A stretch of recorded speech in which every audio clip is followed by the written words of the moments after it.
Lineup notes. Who will be goaltending Subban will be in net tonight.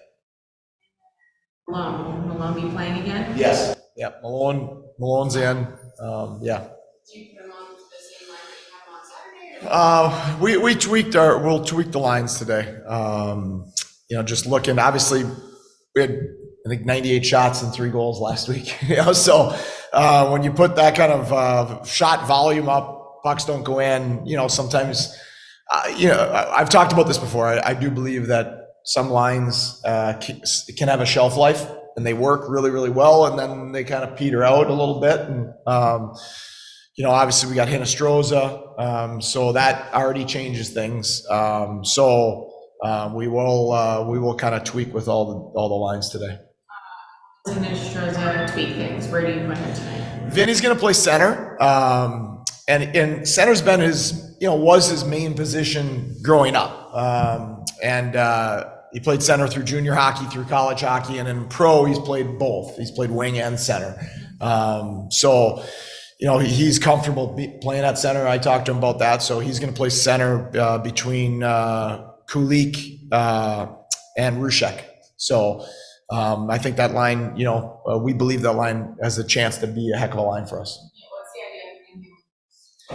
of him? I think that Yuri's 18, right? And he's played his best this year on the wing. I think he's done an admirable job at center in the last month, but that's hard, right? It's hard to play center at any time. It's really hard to play center in pro hockey at 18 years old. So this allows us to get Kulik back to the wing, which I think is a good thing for him. Vinny's a play driver. He plays with such passion and energy and competitiveness. He's a great forechecker.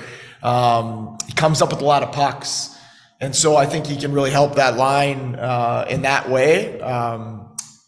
And then both Vinny and Ruchek are really, really talented playmakers. And obviously Kulik is a heck of a goal scorer. So we think there's a chance for some chemistry there. 98 shots last week, only 3 goals. What do you work on in practice the last 2 days to try and optimize on those chances better? Scoring. It's funny, but I remember this last year. We played Cleveland right at the end of the season, and it was similar. We had, I think, 40 some shots both nights, and just the pucks weren't going in. And going into that Utica game, that must-win Utica game, I intentionally designed practice for more pucks to go in. And they're not free goals, you're still earning them. But last week our focus, as I talked about, was on defense. It needed to be, and now the challenge. And I talked to the guys about this. We need to take that defensive structure that was so good last week, and then keep that while adding offense into that. We can't have the offense and then lose all the structure because that's just going to lead to too high scoring games and games that aren't sustainable long term. So yesterday's practice, the focus was on getting to the net more, screening goaltenders, scoring tip, screen, rebound, dirty type goals. And I apologize to the goaltenders before practice and after practice that there's going to be a lot of pucks going the net yesterday. Time in the season where you've seen just everything working together, both defensively and offensively, or has it always been one's just working a little bit better than the other? I certainly, when we had the winning streak, that was there. I think that we've been chipping away. We've been pretty good offensively until last week. Defensively, been chipping away at being more consistent, and it's not just play without the puck. Sometimes it is play with the puck to be a good defensive team. Like how you manage the puck, not turning it over in uncomfortable spots that tax your defense or your goaltender. So, we're working towards trying to get that synergy. We believe we can be an elite offensive team. We don't think we have to be a poor defensive team to be an elite offensive team. And we're working towards that. You talked about the challenges that the Penguins will present tonight. What are some of those challenges? Well, they're a very good forechecking team. They're real good in the offensive zone.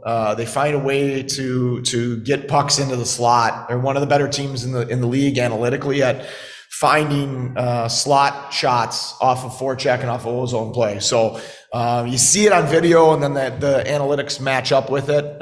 So that's a real dangerous. You don't want to give up shots in your inner slot.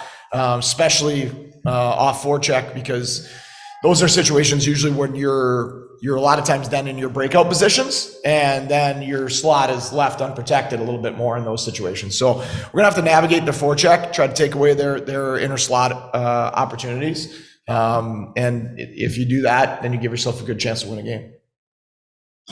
Is Ciccone still out? Do you have a time period on him? Ciccone is out. I'd say probably through the All-Star break would be probably a safe guess.